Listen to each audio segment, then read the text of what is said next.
जय भोलेनाथ। आज की हमारी कहानी भगवान शिव का एक ऐसा भक्त जिससे मिलने प्रभु को स्वयं आना पड़ा। एक गांव में संजीव अपने पिता भानु प्रताप के साथ रहता था। संजीव के पिता बहुत धनवान थे, लेकिन संजीव बहुत सीधा साधा था। उसे पैसों का लालच नहीं था। भानु प्रताप चाहते थे कि उनका बेटा उनका व्यापार संभाले, लेकिन संजीव भगवान भोलेनाथ का भक्त था। वह उनकी सेवा में लगा रहता था। एक दिन भानु प्रताप ने संजीव से कहा, बेटा, मैं चाहता हूँ तू मेरा व्यापार संभाल ले तो मैं तेरा विवाह कर दूं। यह सुनकर संजीव ने कहा, पिताजी, मैं भगवान की भक्ति करना चाहता हूँ, इसलिए ना तो मैं आपका व्यापार संभालना चाहता हूँ और ना ही विवाह करना चाहता हूँ। यह सुनकर भानु प्रताप सोच में डूब गए। अगले दिन भानु प्रताप ने यह बात अपने एक मित्र घनश्याम को बताई। तब उसने भानु प्रताप से कहा, तुम अपने बेटे का विवाह किसी होशियार पढ़ी लिखी कन्या से कर दो। वह तुम्हारे व्यापार और बेटे दोनों को संभाल लेगी। कुछ दिन बाद भानु प्रताप ने एक सुयोग्य कन्या देखकर संजीव का विवाह कर दिया। कविता एक पढ़ी लिखी समझदार लड़की थी। उसने घर में आते ही पूरे घर को संभाल लिया। एक दिन संजीव मंदिर जाने के लिए तैयार हो रहा था। तभी कविता ने कहा, आप हर दिन मंदिर जाते हैं, इससे अच्छा है मंदिर शाम को जाया कीजिए।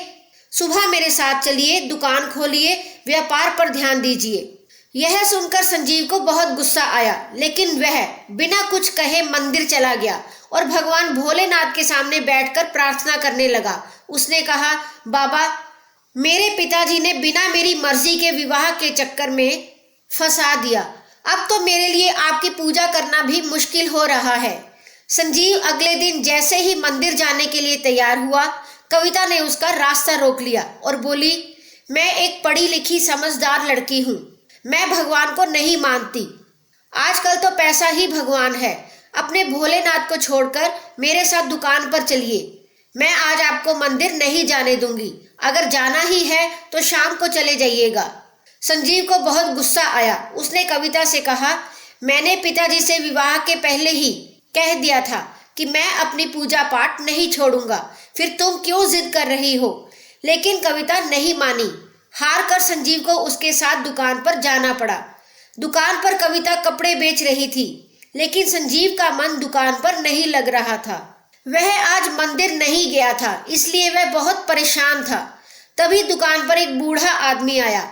उसके कपड़े फटे हुए थे। उसने संजीव से कहा, बेटा, मेरे कपड़े फटे हुए हैं, आगे सर्दी का मौसम भी आने वाला है, क्या तुम मुझे एक कुर्ता दे सकते हो? लेकिन मेरे पास पैसे नहीं हैं।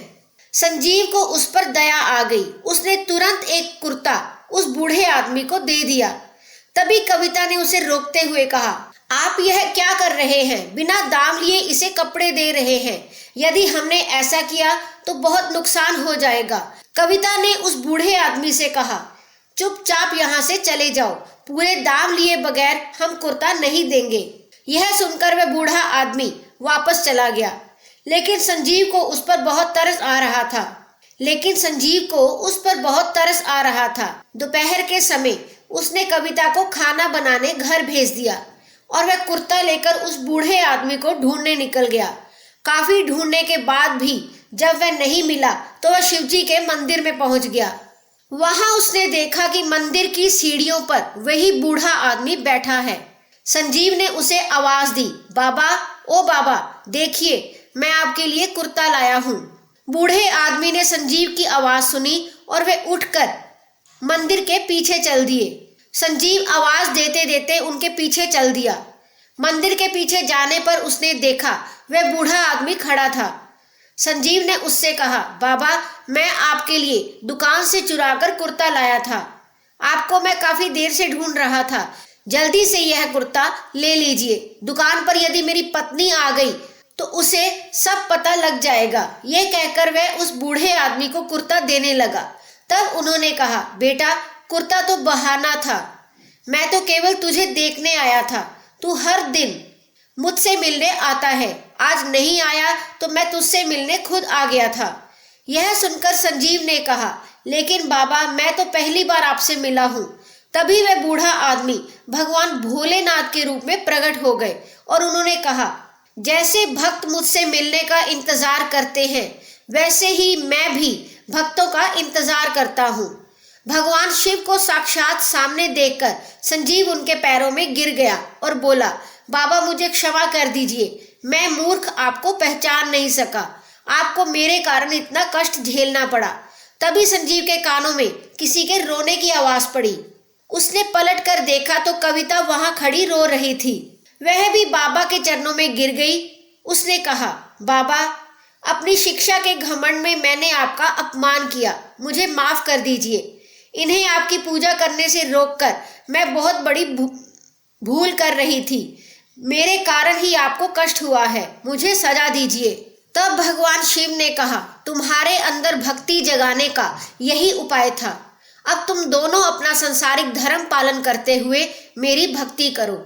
यह कहकर भगवान अंतर ध्यान हो गए। उनके जाने के बाद कविता ने कहा, मुझे माफ कर दीजिए, मैं तो गुस्से में आपको ढूंढते हुए मंदिर आई थी। मुझे पता था कि आप यही आए होंगे, लेकिन आज आपके पुण्य के कारण मुझ पापी को भी भगवान भोलेनाथ के दर्शन हो गए। उसके बाद से दोनों व्यापार के साथ साथ भगवान की भक्ति करने लगे। इस कहानी का तात्पर्य यह है कि स्थिति परिस्थिति कैसी भी हो, अपने आराध्य के प्रति आपकी निष्ठा अगर परिपक्व है तो प्रभु से आपको कोई दूर नहीं कर सकता। जय भोलेनाथ।